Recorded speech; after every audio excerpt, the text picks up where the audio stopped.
Hello, this is Joe Welinske, and I just wanted to talk about some of the things I've been working on lately and some of the sessions I'll be talking about at our Writers UA East event in Charleston. So for the last several months I've been cranking away trying to finish the second edition of my book about developing user assistance for mobile apps, and this last Labor Day weekend I was finally able to lock it down. So all the writing's all finished, and we're just over 400 pages, and let's see, the original, which came out in 2011, was about 120 pages. So there's a lot of new information, and I was kind of chasing after myself in terms of technology changing, and it seemed like every time I'd write something then there'd be something new. But anyway, finally got that all locked down, so that should be out in print form through lulu.com and Amazon and all those places in a little bit. But it's been interesting to work on it. It ties into project work that I do, and yeah, I've been able to kind of dig into a lot of things that I don't know, it seems like a lot of our peers, our colleagues in the technical communication space, user assistance professionals, they haven't necessarily had a chance to think through things. One of those is what I call the language of touch, the vocabulary of touch, which is just, first of all, recognizing that there's a whole different set of verbs involved in working with touch user interfaces, and at the surface it's like, well, you know, a tap is a tap, double tap, pinch, so on and all that. But actually when you get into it, there's a lot of variance. For example, a tap is a tap as long as it is iOS and Windows Phone. But technically, the Google term for tap is touch, and so if you look in any of their documentation, they use touch. But Samsung, which is the biggest maker of Android handsets, uses tap in all their documentation. And there's a lot of variants like that, different contextual cases for double tap, pinching and zooming, swipes versus flicks, and all that kind of thing. And you know, one level you might think, well, you know, does any of that really matter? I think it matters. I've seen a lot of documentation where the language just doesn't match at all with the touch language. Hasn't been set up properly based on what the particular apps are doing. I've seen mobile apps that have documentation that has clicks in the documentation, which is just, you know, totally crazy. I think the main thing is that it's important to have a conversation as to what your standards are, and you're going to make your own decisions about what vocabulary you're going to use, but hopefully it's one that's an informed decision based on all these possible variants that there are in the touch vocabulary. And so that's one of the things that I talk about in my session that I'm going to do in Charleston. Another part to that is related to concise text, which is definitely something that you have to do with small screens. But in some of the classes that I teach for technical writers in various certificate programs, I've been taking this approach of doing exercises with what I call aggressive content editing, where your baseline is the typical procedure that you might normally write with title, conceptual statements, steps, feedback statements, related topic links, all that type of thing.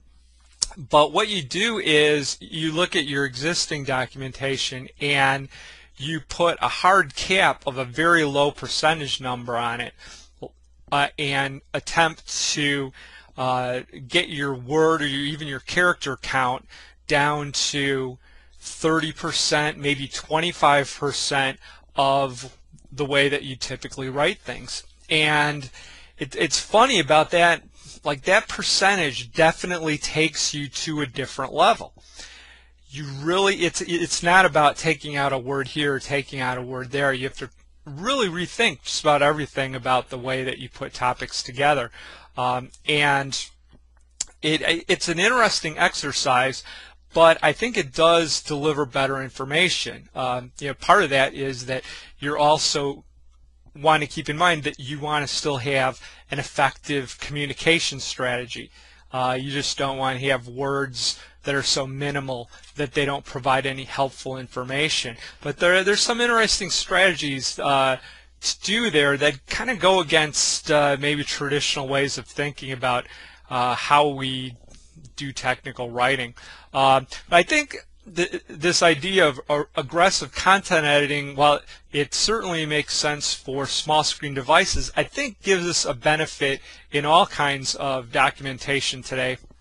I think that just because storage space is cheap, that processors are fast, that the information that we put together just generally for websites and reference information, it has gotten really bloated. There's like no, we don't really care what the physical footprint of it is. And I think there's a lot of opportunities to dramatically reduce our word count, which is going to make that information faster and easier for people to consume. So anyway, I'm going to talk about lots of examples of that, and that's one of the things I'm excited about. Then another session I'm going to talk about is more generally trends in mobile user assistance, and that's just looking at things that I see happening as people develop their apps. In my book, I have hundreds of examples, lots of screenshots, and I've just looked everywhere I could for user assistance examples. And you can pick up a lot of trends, and I'm going to be pointing out some of those things. One of the really important areas of user assistance for smartphones and tablets is the first-time user experience. So the idea of tutorials, but in a way that's appropriate for an app ecosystem versus traditional desktop tutorials, using different technologies, using a different approach to be able to present that in a way that fits those types of devices. But that first-time user experience is still very important for many apps. The idea of answering some important questions up front while letting the user immediately be engaged with the app. And then there's also embedded help, and that's so critical to providing help information in the app ecosystem. Just the idea that going to a dedicated help system is or should always be considered a plan B. The idea is to get as much helpful information into the UI as possible. And there's strategies about that, getting involved in the right meetings at the right time, and understanding what's reasonable, practical in having negotiations with the developers about allocation of screen real estate and that type of thing. There's still a place for dedicated help systems, but you have to be very careful about how you put those together. The idea of using one of our traditional help authoring tools and just cranking out a smaller version of a help system that was originally designed for the desktop, well, you can do it. Technically it's possible, but do you end up with anything that's actually usable? I would challenge you to actually do use case testing, where if you're going to do that, and see if your mobile users, your users on the go, are actually able to consume that information in the way that you think they can. And in my experience, it doesn't work out too well. Yeah, there's also some differences between what we can do for tablet apps versus things that are set up for smartphones. If we're working with web apps that are displayed through an iPad or a Nexus 7 style device, an Amazon Fire, there's a pretty good amount of screen real estate there. And so it gives us more room to work with. But you always have to remember that that screen real estate is still within that app ecosystem as opposed to a traditional Windows system or even Mac OS X. And people have different ideas about how they want to get information in those environments. So I talk about that, and then about authoring strategies to work with, especially if you're working with apps that are what I call sidecars or children of larger enterprise applications, where the different apps may be doing discrete parts that are part of this larger enterprise system.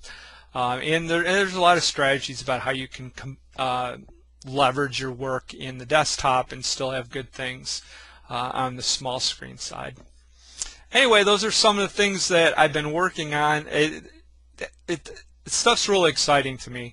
It's fun to work with it. Hopefully we'll see I'll see more and more of my colleagues getting involved in this area.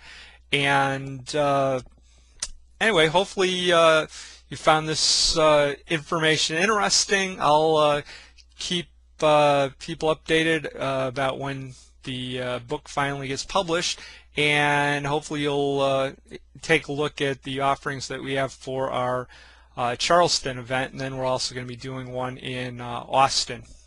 So thanks a lot, and maybe I'll see you soon. Bye.